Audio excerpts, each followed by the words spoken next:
A poor girl saved a stranger on a snowy mountain. She didn't know he was a billionaire who would change her life forever. The winds howled with apocalyptic fury as Maggie Russell stumbled through knee-deep snow, each step a battle against nature's wrath. Her weathered pickup truck, the one she'd nursed through 5 harsh Montana winters, had finally surrendered to the elements 3 miles back. The blizzard had appeared without warning, transforming the familiar mountain road into an unrecognizable white abyss. "Damn it! Damn it! Damn it!" she cursed through chattering teeth, the words disappearing instantly into the roaring tempest. At 32, Maggie had weathered enough storms, both literal and metaphorical, to know that standing still meant death. The nearest town was still 8 miles away, her cell phone was dead, and night was falling fast. Her canvas jacket, perfect for the mild afternoon that had been promised by the weatherman, now seemed laughably inadequate against the merciless cold that seeped through every fiber. "Keep moving. Don't stop." 1 foot after the other. She repeated the mantra as she pushed forward, her face raw from the relentless assault of ice crystals that felt like microscopic razor blades against her skin. Her lungs burned with each breath of frigid air. The platinum blonde hair that usually fell in luxurious waves to the middle of her back was now tucked hastily beneath her hat, with several strands escaping to whip against her high cheekbones. Despite the harsh conditions, there was no mistaking the striking beauty of her face. Defined cheekbones, full lips now chapped by the cold, and piercing blue eyes that seemed to take in everything at once. At nearly 6 feet tall, Maggie cut an impressive figure, even when battling the elements. In another life, she could have easily graced magazine covers, but she'd chosen a different path, one that valued substance over appearance. The snow had begun falling harder, erasing the world around her. Visibility had dropped to mere feet, and Maggie's mind raced with stories she'd heard since childhood. Local legends of travelers who had wandered in circles until exhaustion and hypothermia claimed them, their bodies discovered only when the spring thaw revealed what winter had stolen. That's when she saw it, a dark smudge against the perfect white, barely visible through the curtain of swirling snow. At first she thought her desperate mind was conjuring mirages, but as she drew closer, the shape solidified into something unmistakably real. A car, a sleek, expensive-looking black vehicle, had skidded off the road and crashed against the trunk of a massive pine. Steam billowed from its crumpled hood, disappearing into the white chaos above. "Hello," Maggie called out, her voice thin against the wind's roar. "Is anyone there?" No response. She approached cautiously, her boots crunching through the fresh powder. The car was unlike anything she'd ever seen in person. Some European sports model that probably cost more than she'd earn in a decade at the wildlife refuge where she worked. Its windshield was spiderwebbed with cracks, and one of the doors hung partially open, allowing snow to pile on the luxurious leather interior. That's when she saw him. A man lay half in, half out of the vehicle, unconscious, a crimson stain spreading across the pristine snow beneath his head. Even in his current state, his striking good looks were unmistakable. Chiseled features that belonged on magazine covers, thick blonde hair now matted with blood at the temple, and a strong, sculpted jawline that spoke of perfect genetics. His heavy designer coat, clearly meant for extreme cold, hung open, revealing a muscular physique beneath his tailored shirt. The kind of body that suggested hours in an exclusive gym with top-tier personal trainers. He was tall too, well over 6 feet, with broad shoulders and the build of someone who didn't just look strong but was genuinely powerful. "Hey, can you hear me?" Maggie knelt beside him, her ranger training kicking in as she carefully checked for a pulse. It was there, weak but steady. The man had no business being on this remote mountain road in a vehicle clearly built for speed rather than traversing treacherous winter terrain. What was a man in a $200,000 car doing on a backwoods Montana road during a blizzard? No time for questions. The temperature was dropping rapidly, and both of them would freeze to death if she didn't act fast. Maggie assessed her options with the pragmatism of someone who'd grown up with limited resources. Her grandfather's cabin was about a mile through the woods, much closer than town. If she could somehow get this stranger there, they might survive the night. "I hope you're not as heavy as you look," she muttered, sizing him up. He was tall, probably 6 feet, with a lean but athletic build that suggested regular workouts at an exclusive gym. With strength born of desperation, Maggie managed to drag him fully out of the vehicle. She quickly searched the car, Finding a cashmere overcoat in the back seat and a sleek leather briefcase, she wrapped the coat around him. Noting the Brunello Cucinelli label she recognized from fashion magazines she occasionally flipped through while waiting at the dentist's office. "That coat probably costs more than my annual salary," she grumbled, though she was grateful for its warmth as she tucked it around his still form. The briefcase was locked, but she took it anyway, along with a small duffel bag from the trunk. If they survived, he'd want his belongings. If they didn't, well, it wouldn't matter anyway. Fashioning a makeshift travois from broken branches in the coat's belt, Maggie began the arduous task of dragging the unconscious stranger through the forest. Each step was agony, her muscles screaming in protest, but she pressed on, guided by an intimate knowledge of these woods and a stubborn refusal to let another human being die on her watch. The wind cut through the trees with vicious determination, but the dense forest provided some shelter from the worst of the blizzard. Still, the cold was becoming unbearable, seeping into Maggie's bones with deadly persistence. "You know," she gasped, talking to the unconscious man as if he could hear her, "when I woke up this morning, I planned to fix my leaky roof and maybe catch up on some paperwork. Dragging a strange man through a blizzard wasn't on the agenda." An hour that felt like an eternity later, the outline of her grandfather's cabin emerged from the whiteout, a small, sturdy structure built from local timber nearly 70 years ago. It wasn't much to look at, with its weathered logs and smoke-stained chimney, but to Maggie it had never looked more beautiful. With the last reserves of her strength, she dragged the stranger up the 3 rough-hewn steps to the porch and fumbled with frozen fingers for the key hidden under a false rock. The door creaked open, revealing the cabin's sparse but functional interior, a main room with a stone fireplace, a small kitchenette and a door leading to the single bedroom. Maggie pulled the man inside and closed the door against the howling storm. The cabin was freezing. She hadn't been here in weeks, but it was shelter with practiced efficiency. She moved to the fireplace and began building a fire using the stacked kindling and logs her grandfather had taught her to always keep ready. As flames began to lick at the dry wood, casting flickering shadows across the rustic space, Maggie turned her attention back to the stranger. In the warm glow of the fire, she could see him more clearly now. Despite the nasty gash on his forehead, his features were strikingly handsome. Fine blonde hair with just a touch of premature grey at the temples, perfectly symmetrical features that seemed almost un-Creole, and a strong jaw that gave him an air of natural authority. An expensive watch glinted on his wrist, the kind she'd only seen in ads featuring celebrities and CEOs. She cleaned his head wound with supplies from the basic first aid kit she kept at the cabin, noting with relief that it looked worse than it was. Head wounds always bled dramatically. Still, he might have a concussion or other injuries she couldn't see. As Maggie tucked a worn quilt around him, she noticed something fall from his suit pocket, a sleek black card with gold lettering. She picked it up. Alexander Kingsley III, Chief Executive Officer, Kingsley Global Ventures. "Great," she muttered. "I've rescued a CEO. Bet you've never spent a night in a place without room service, have you, Mr. Kingsley?" As if in response to her words, the man stirred, his eyelids fluttering. Maggie leaned closer, watching as awareness slowly returned to his face. His eyes opened, a startlingly clear, deep blue against his tanned skin, and fixed on her with confusion. "Where?" His voice was a ragged whisper. "Where am I? Who are you?" "You're safe," Maggie said simply. "There was an accident. I found you and brought you here." He tried to sit up, then winced, his hand going to his head. I don't remember. The car, snow." "Take it easy," she cautioned, gently pressing him back down. "You hit your head pretty hard." His eyes darted around the cabin, taking in the humble surroundings with increasing confusion. "What is this place?" "My grandfather's hunting cabin. Not exactly the Ritz, but it'll keep us alive until the storm passes." He frowned, his aristocratic features creasing with effort as he clearly tried to piece together how he had ended up here. "The storm I was driving to. I can't remember where I was going." "Well, wherever it was, you're not getting there tonight. That blizzard's not letting up anytime soon, and your fancy car is currently getting intimate with a pine tree." He looked at her with an expression that suggested he wasn't used to being spoken to so bluntly. Then, unexpectedly, his lips curved into a slight smile. "Alexander," he said. "My name is Alexander, I think." "You think?" He closed his eyes briefly. "Everything's hazy.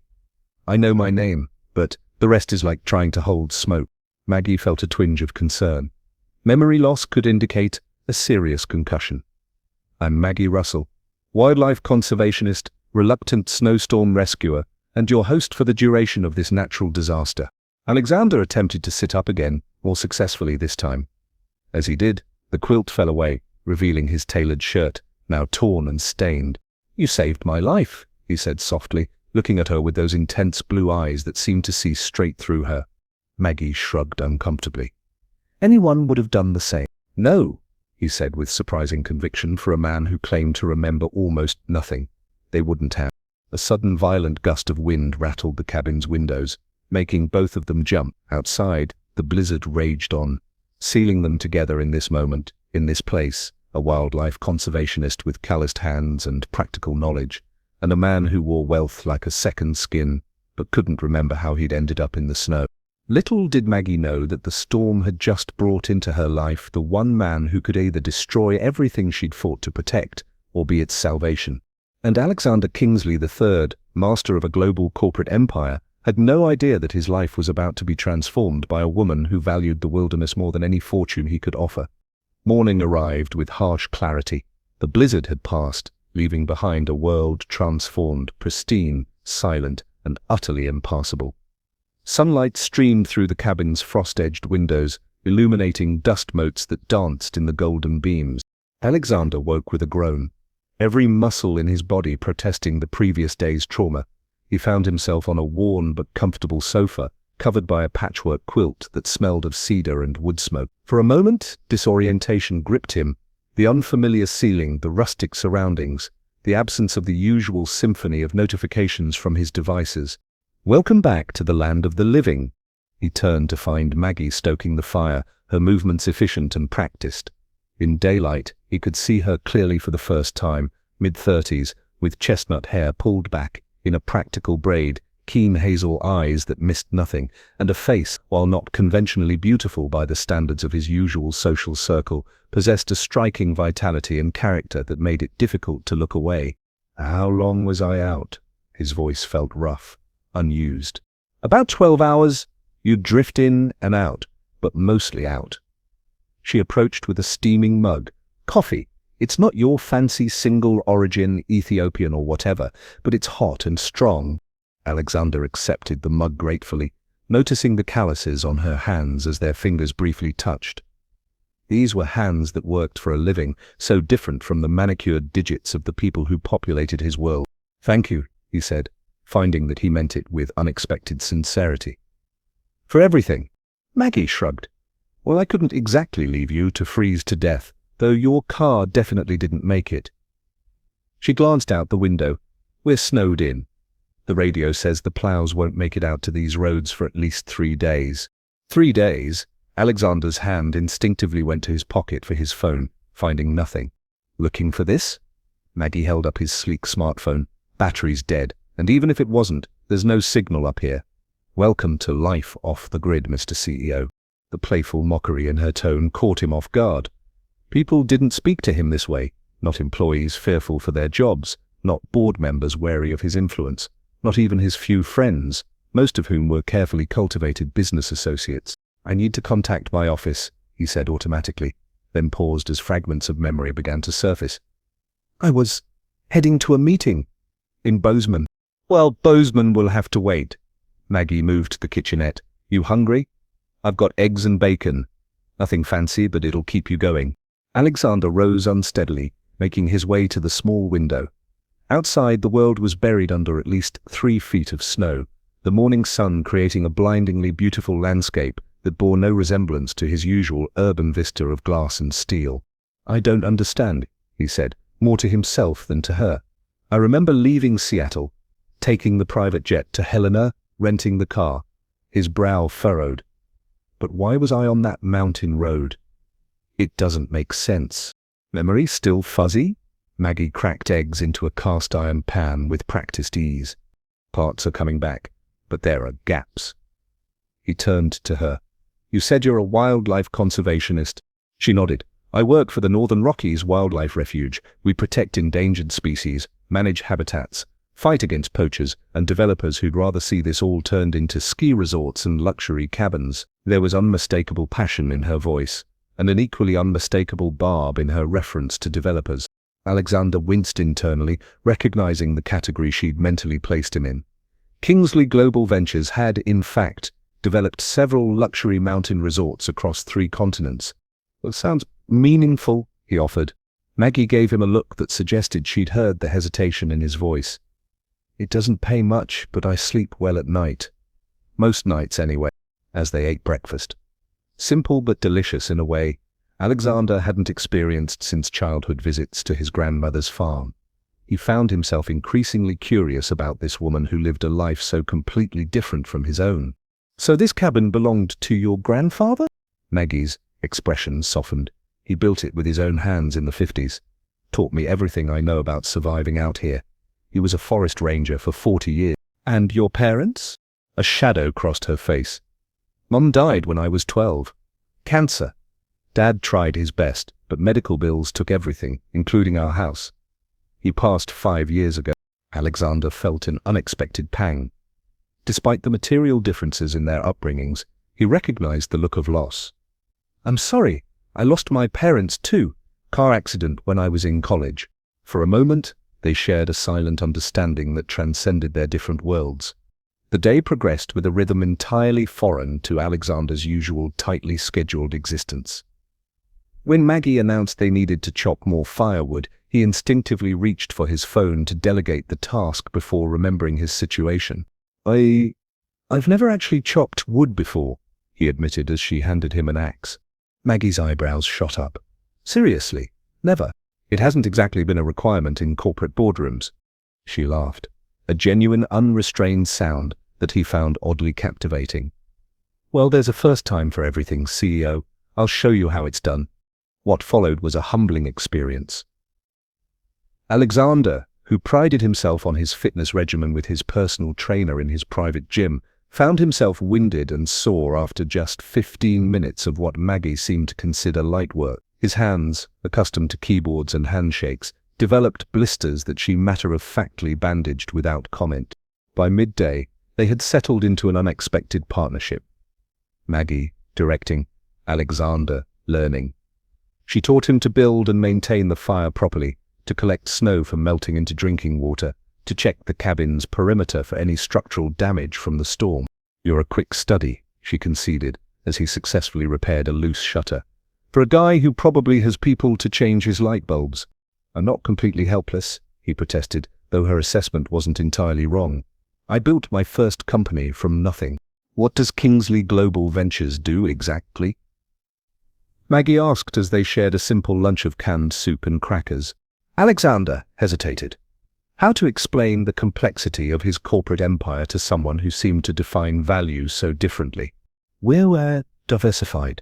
Real estate development, technology investments, global finance." He paused. "One of our subsidiaries is preparing to launch a new luxury resort development. That's what I was coming to Montana to finalize." Maggie's expression cooled noticeably. "Let me guess. Lots of exclusive wilderness experiences for people who want to feel rugged while having every modern convenience." "It creates jobs," he said defensively, "brings economic opportunity to rural areas, and destroys natural habitats, disrupts migration patterns, and turns public land into playgrounds for the ultra-wealthy." Her eyes flashed. "Do you know how many species are threatened by overdevelopment in these mountains?" Alexander felt an unfamiliar discomfort. He was used to being challenged in business terms, profit margins, market share, shareholder value, but Maggie's perspective struck at something deeper, something he rarely examined. "Perhaps I don't," he admitted quietly. The afternoon brought another task. Checking nearby wildlife cameras Maggie had installed to monitor a family of endangered wolverines. The trek through deep snow proved challenging for Alexander in his borrowed 2 small boots. Twice he stumbled, and twice Maggie caught him with a strength that belied her frame. "City legs," she teased, but there was less edge to her voice now. At the first camera location, Maggie's face lit up with joy as she reviewed the footage. "Look, the female has kits." She turned the small screen toward Alexander, showing furry creatures romping in the snow. Her enthusiasm was contagious, and Alexander found himself smiling genuinely as she explained the significance of the wolverine population's recovery. Her knowledge was impressive, her passion undeniable. "This is what you're fighting to protect," he said, understanding dawning. "Worth fighting for, isn't it?" There was a challenge in her eyes, but something else too, a hope that he might see what she saw. As they continued their rounds, Alexander's mind kept returning to the resort plans waiting on his signature, plans that he now realized would encroach on exactly the kind of habitat they were monitoring. The day's physical exertion had an unexpected effect on Alexander. Used to the artificial stress of deadlines and deals, he found himself experiencing a different kind of tiredness, one that felt oddly satisfying. They returned to the cabin as the early winter dusk settled over the mountains. That evening, as they sat before the fire, the conversation turned unexpectedly personal. "So, no Mrs. Kingsley waiting anxiously for your return?" Maggie asked, passing him a mug of hot chocolate spiked with the bourbon she kept for medicinal purposes. Alexander's laugh held little humor. "Divorced. 3 years ago. Claire couldn't understand why I needed to work 16-hour days." "Did you?" Her direct question caught him off guard. "The company needed—" "I didn't ask what the company needed," Maggie interrupted. "I asked if you needed to." Alexander fell silent, considering. "I don't know," he finally admitted. "It became a habit. Then an identity." She nodded, accepting his honesty without judgment. "And now, anyone special in your billion-dollar life?" "My assistant schedules dates when appearances at certain functions require a companion." He grimaced at how hollow that sounded. "Sounds romantic." "What about you?" he countered. "No rugged mountain man in your life?" Maggie's smile was wistful. The last guy couldn't handle being with someone who made less in a year than he spent on his truck. Before that was a fellow conservationist who got offered a position in the Amazon. "I didn't want to leave here." She gestured to the world outside. "This is home." As the evening progressed, Alexander found himself sharing more than he had with anyone in years, his doubts about certain business decisions, the isolation of his position, even funny stories from his rare vacations. In turn, Maggie told him about her struggles to secure funding for the wildlife refuge, her dreams of establishing a larger protected area, and her occasional loneliness in choosing this remote life. They were midway through a surprisingly competitive game of chess, played on her grandfather's hand-carved set, when Alexander's headache returned with sudden intensity, accompanied by a flash of memory. "James!" he gasped, the chess piece falling from his fingers. "Who?" Maggie leaned forward, concerned. "My CFO, James Harrington. He was supposed to meet me in Bozeman." Alexander's face paled. "I remember now, he called while I was driving, said there was new information about the resort project, something that couldn't wait. He directed me to take that mountain road as a shortcut." "That makes no sense," Maggie frowned. "No one would recommend that road in winter, especially with a storm coming. Unless they wanted me to get lost. Or worse." Alexander's mind raced. 2 weeks ago, I began an internal audit. There were financial discrepancies, significant ones. James has been acting strangely. And if I didn't make this meeting, the resort deal would fall through? No.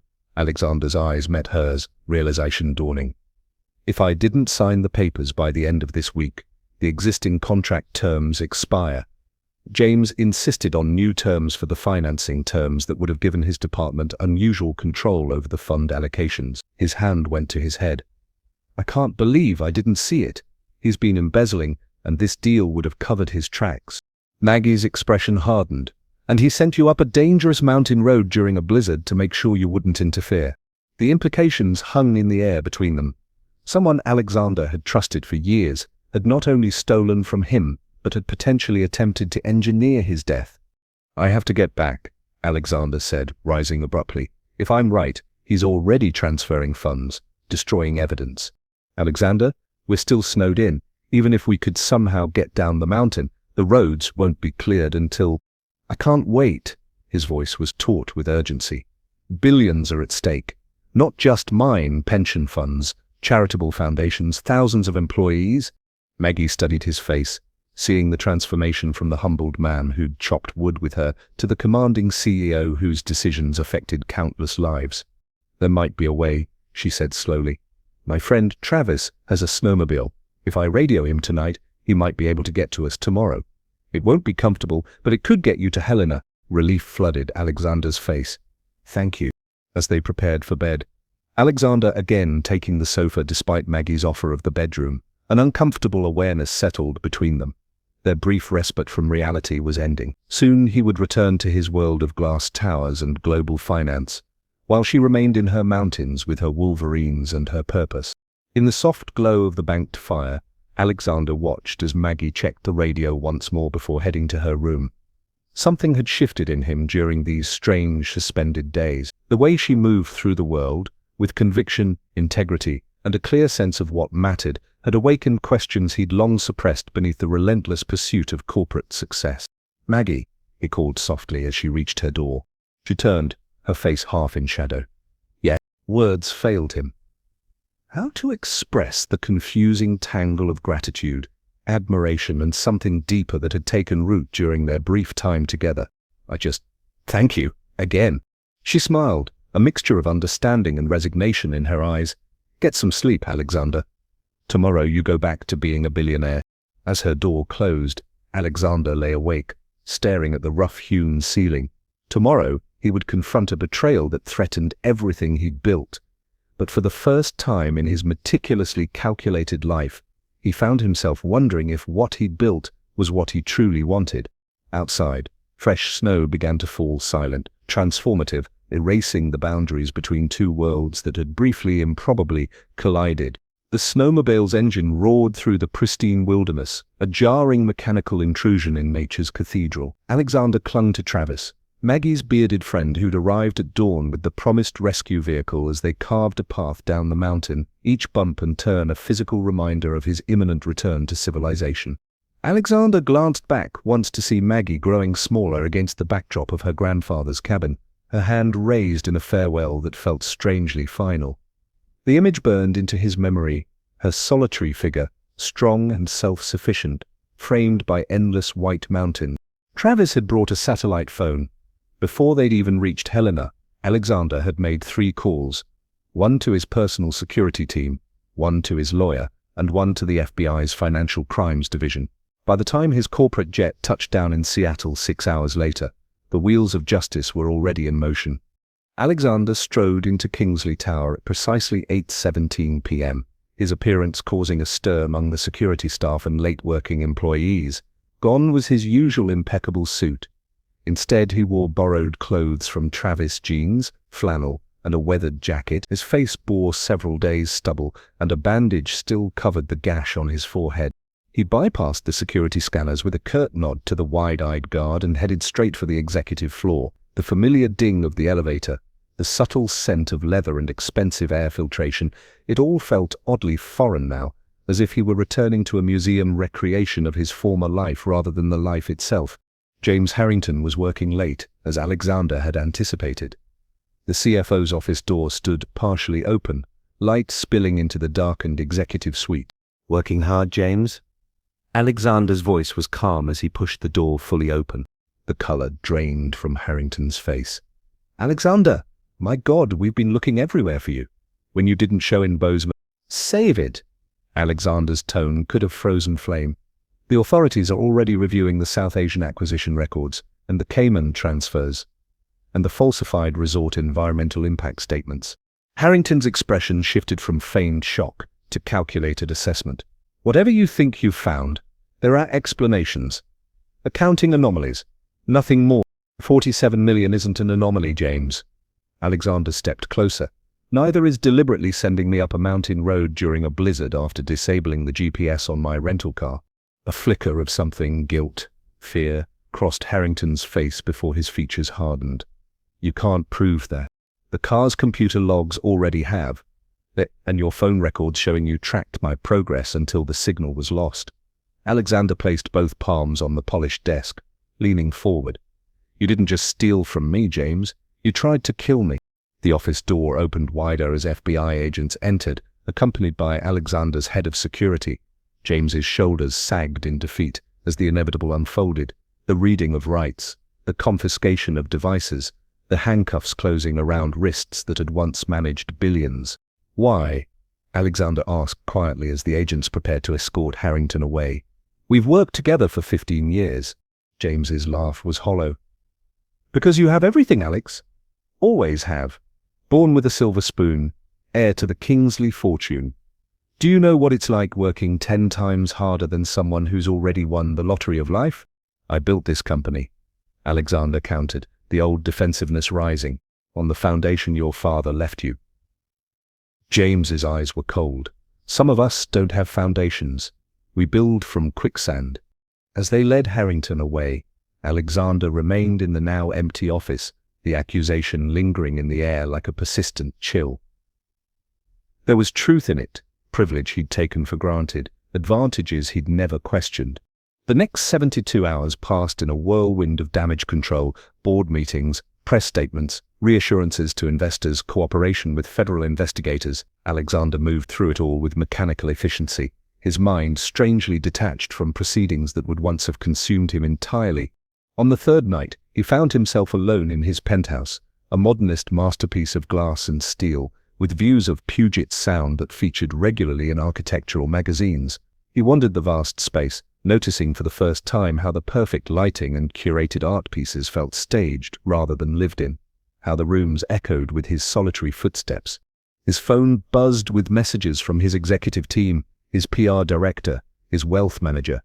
The business of being Alexander Kingsley III continued unabated. He silenced the device and walked to the floor-to-ceiling windows, staring at the glittering city spread below. All he could see was Maggie's face in the firelight, challenging him to define what truly mattered. 2 weeks later, Alexander called an emergency board meeting. The agenda was simple, but revolutionary. Kingsley Global Ventures would be completely restructuring its approach to environmental impact. The Russell Initiative, he announced to the stunned directors, will become the cornerstone of our corporate ethos moving forward. Every development project will be required to meet enhanced sustainability criteria and provide measurable benefits to local wildlife conservation efforts. This is unprecedented, Elaine Woodward, the longest-serving board member, finally said. The costs alone will be substantial, Alexander finished for her, and entirely worthwhile. May I ask what prompted this epiphany? Victor Chen, head of the investment division, couldn't keep the skepticism from his voice. Alexander smiled. Let's just say I've gained some perspective on what constitutes real value.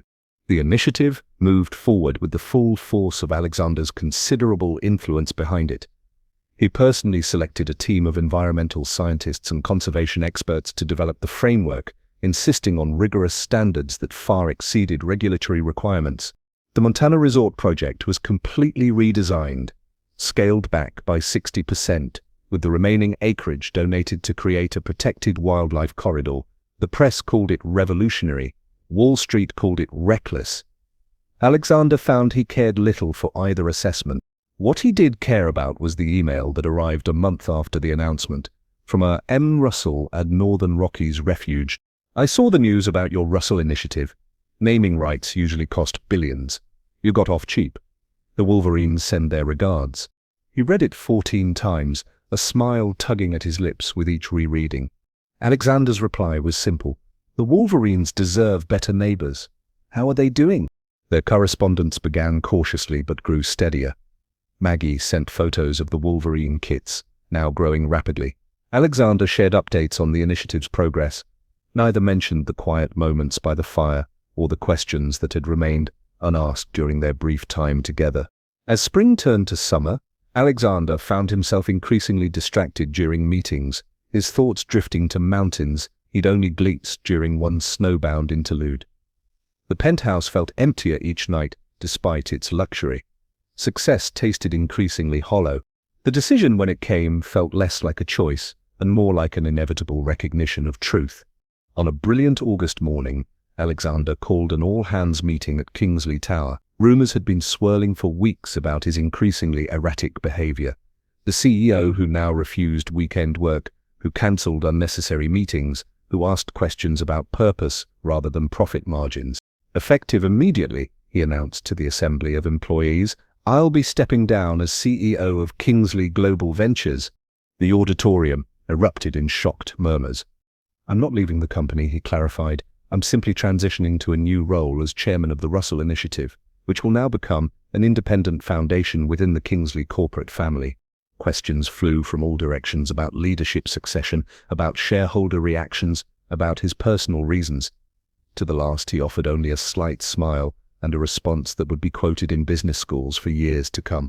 I recently discovered that my life balance sheet was fundamentally flawed. All assets, no genuine equity. The rental truck labored up the familiar mountain road, now transformed by summer's lush greenery. Alexander navigated the curves with newfound confidence, no longer the city driver out of his element. The back of the truck contained everything he'd decided to keep from his former life, surprisingly little, given the vastness of his previous existence. He hadn't told Maggie he was coming. Their emails had grown more personal over the months, but still carefully bounded by an unspoken agreement not to disturb the separate worlds they inhabited. But those worlds had never felt truly separate to Alexander, not since the moment he'd opened his eyes to find her leaning over him in a snowbound cabin. The Wildlife Refuge headquarters came into view, a modest building of weathered wood with solar panels on the roof and a weather-beaten sign announcing its purpose. Several rugged vehicles were parked outside, including Maggie's truck, which he recognized from her descriptions. Alexander parked and sat for a moment, sudden uncertainty gripping him. What if she didn't want him here? What if the connection he'd felt existed only in the extraordinary circumstances of their meeting? Before he could second-guess himself further, the refuge door opened, and Maggie emerged, deep in conversation with a colleague. She wore field clothes, practical pants with multiple pockets, a khaki shirt with the refuge logo, hiking boots. Her hair was pulled back in the same practical braid he remembered. She looked completely in her element, and more beautiful than any image his memory had preserved. She glanced up, noticed the unfamiliar truck, then froze as she recognized its driver. Alexander stepped out, suddenly acutely aware of how different he looked from their last meeting. Gone were the bespoke suits and designer accessories. Instead, he wore simple jeans, a faded blue shirt, and the boots he'd purchased specifically for mountain terrain. Alexander, Maggie approached slowly, disbelief written across her features. What are you doing here? He drew a deep breath. I'm your new financial director. We don't have a financial director. You do now. The Russell Foundation's first official act was to fund the Northern Rockies Wildlife Refuge for the next 20 years. He hesitated. If you'll have me. Maggie's eyes narrowed. I don't understand. Your company will run perfectly well without me micromanaging it. The new CEO is excellent. Alexander took a step toward her. It turns out I'm more interested in Wolverine kits than quarterly reports. You can't just abandon your life, Maggie protested, though her voice lacked conviction. I'm not abandoning anything worth keeping. His gaze held hers. I spent 3 days with a woman who knew exactly what mattered to her, who lived with purpose and integrity. Then I spent 3 months trying to forget her and failing spectacularly. A smile tugged at the corner of Maggie's mouth. The billionaire CEO wants to count wolverines? The former billionaire CEO wants to learn what actually matters. Alexander closed the distance between them. I have resources, connections, and a lifetime of business experience that could help protect what you love. And I have a cabin to renovate. My grandfather left me one not far from here. Needs work, but I've recently gained some skills in basic maintenance. Maggie laughed, then the same unrestrained sound that had captivated him months ago. So you're staying? If you'll show me how. I've never been very good at the simple life. It's not simple, she corrected, her eyes softening, just real. The distance between them vanished as naturally as spring melts winter, their lips meeting in a kiss that felt simultaneously like a beginning and a homecoming. Later that evening, they sat on the porch of Maggie's small ranger cabin, watching the sunset paint the mountains in impossible hues of gold and crimson. You know, Maggie said, her head resting against his shoulder, there's a board meeting in New York next month for the Conservation Alliance. As financial director, you should probably attend. Alexander smiled, understanding the gift she was offering, a bridge between worlds. Only if the wildlife director comes with me. There are some investors I'd like you to terrify with Wolverine statistics. A package deal? She looked up at him, eyes reflecting the sunset's glow. Absolutely. He pressed a kiss to her forehead. Though I should warn you, I've downgraded significantly. No more private jets. How will we ever manage? Her mock concern dissolved into laughter. As darkness settled over the mountains, Alexander Kingsley, no longer defined by his billions or his boardroom, felt truly wealthy for the first time in his life. Here, with Maggie's hand in his, and the vast wilderness spreading before them, he had found what no fortune could buy: a life of meaning, a love born of reality rather than expectation, and the profound understanding that the richest person in the world is the one who needs nothing more than what they already have.